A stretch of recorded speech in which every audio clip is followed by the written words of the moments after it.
Halo Bunda dan teman-teman, perkenalkan nama saya Audrey Dominic dari kelas 7B. Hari ini saya akan menceritakan tentang buku novel yang berjudul Mata Ditanam Lus. Buku ini ditulis oleh Oki Madasari dan diterbitkan di Jakarta pada 22 Januari 2018 oleh Gramedia Pustaka Utama. Saya membuat video ini karena ini adalah tugas final exam dari sekolah saya. Buku ini bercerita tentang Mata berpergian bersama ibunya keluar untuk liburan ke Belu. Setelah mereka sampai di Bandara Belu, mereka dijemput oleh supir yang bernama Reynard. Dalam perjalanan ke hotel, Reynard dengan tidak sengaja menabrak salah satu sapi yang ada di situ, dan dia harus membayar denda sebesar 20 juta. Karena Reynard tidak mempunyai uangnya, mamanya Mata membantu Reynard untuk membayarkan dendanya. Sampai di hotel, mereka langsung tidur. Tetapi Mata tiba-tiba bermimpi buruk tentang sapi yang ditabrak oleh Reynard dan terbangun. Pagi berikutnya, mereka pergi ke pasar dan mamanya Mata memperkenalkan Mata kepada Tania. Setelah itu, Mata ingin pergi ke rumahnya Tania meskipun Tania sudah bilang rumahnya jauh.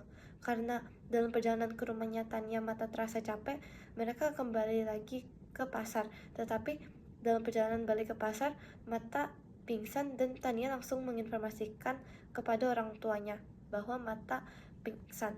Saat Mata pingsan, dia bermimpi tentang sapi yang ditabrak oleh Reina lagi. Kata Mama Tania, itu karena arwah sapi yang ditabrak belum tenang, dan ia menyuruh Mata untuk melakukan upacara dan meminta permisi untuk masuk ke Belu di Lakan. Pagi berikutnya, mamanya Mata menyewa mobil dengan supir yang bernama Emmanuel untuk pergi ke Lakan dengan keluarganya Tania. Saat di perjalanan, mereka ada kesulitan karena ada tikungan menanjak yang sangat tinggi, sehingga Emmanuel harus jalan kaki turun untuk mencari bantuan. Karena langitnya semakin gelap, mereka melanjutkan perjalanannya dan meninggalkan mobil yang telah disewa. Saat mereka dalam perjalanan ke Lakan, mereka telah lelah dan kehujanan.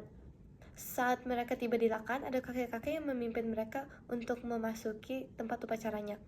Setelah mereka melakukan upacaranya, kakeknya menyuruh Mama Mata untuk pulang balik ke rumah. Karena jawaban itu, Mama Mata marah karena dia sudah membuang uangnya untuk upacara itu.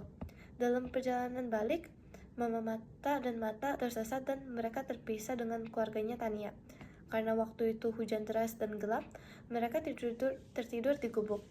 Setelah Mata bangun dari mimpinya, dia pergi ke tengah padang rumput meninggalkan mamanya di gubuk untuk memotret sapi-sapi yang sedang minum dari air sungai dari jarak dekat dengan kameranya.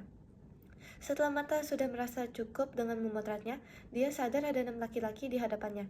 6 laki-laki itu mengangkat Mata ke pundaknya dan membawa dia ke Emanain untuk melakukan upacara. Upacara itu dilakukan karena mereka ingin mencuci jiwanya Mata dan membuat Mata bangsawan melus.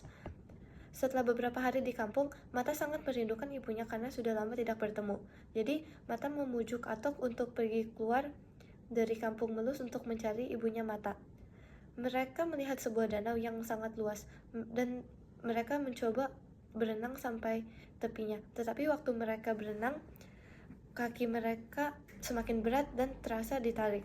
Setelah mereka bangun, mereka melihat barisan kupu-kupu dan didorong oleh kupu-kupunya sehingga mereka sampai ke depan rumah Ratu Kupu-Kupu. Ratu Kupu-Kupu mengira mereka adalah orang yang jahat, tetapi mereka membuktikannya mereka adalah orang yang baik. Setelah itu, mereka diajak makan di rumah Ratu Kupu-Kupu dan menjadi bangsa kupu-kupu. Ratu Kupu-Kupu bernyanyi bahagia sepanjang pagi karena mereka menemani Ratu Kupu-Kupu. Ratu Kupu-Kupu bilang dia kesepian dan dia harus menjaga tempat ini karena setiap makhluk punya tugas dari semesta, dan itulah tugas Ratu Kupu-Kupu. Setelah itu, mereka bilang ke Ratu Kupu-Kupu, mereka juga punya tugasnya sendiri, yaitu menemui mamanya dan Atok harus pulang ke rumahnya. Setelah itu, Ratu Kupu-Kupu meminta maaf dan melepaskan Mata dan Atok.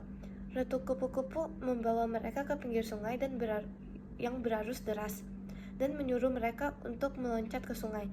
Mata ingat di mimpinya ada namanya di dalam sungainya. Sebelum mereka lompat, Ratu Kupu-Kupu memberikan mereka dua daun dan berkata, ini akan berguna dan membantu kalian. Setelah mereka lompat, Mata terus memeluk erat daun tersebut sambil memejamkan mata dan menjadikannya sebagai pelampung.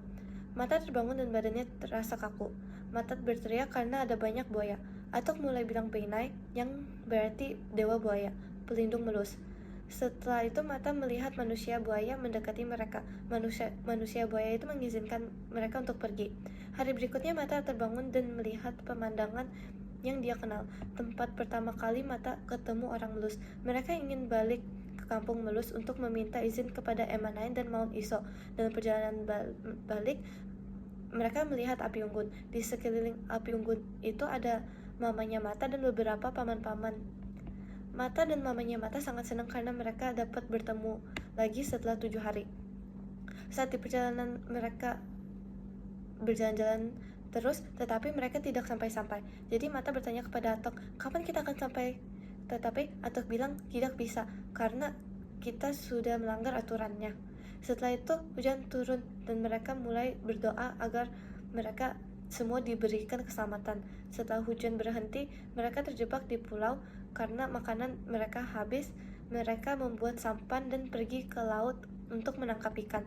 Saat mereka di laut, tiba-tiba ada perempuan yang muncul bernama Laka Lorak. Dia meniup sampannya sehingga mereka terdorong jauh dan lautnya mulai surut. Waktu mereka sedang jalan-jalan, ada suara yang dari kejauhan yang memanggil Atok. Ternyata itu adalah barisan laki-laki melus membawa tombak yang terbuat dari logam berwarna hitam. Atok berlari ke barisan laki-lakinya dan dimarahi oleh mereka. Barisan laki-laki itu mendekati Mata dan yang lain dan menyuruh mereka untuk mengikuti ke kampung Melus.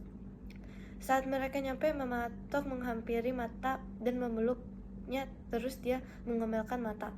Setelah itu mereka dikurung di rumah yang sama dan mereka diberi makan 3 kali sehari. Saat mereka dikeluarkan, Mata teriak, lari, dan mereka semua lari. Mata di depan dan diikuti oleh mamanya dan paman-paman. Atau membantu mereka mencari cara keluar dan menyuruh mereka untuk lari lurus dan jangan berhenti. Saat mereka sudah keluar, mereka ketemu dengan Tania dan keluarganya. Mama Tania langsung berlari untuk memeluk Mata dan mamanya. Sekian dari saya, terima kasih untuk mendengarkan video saya.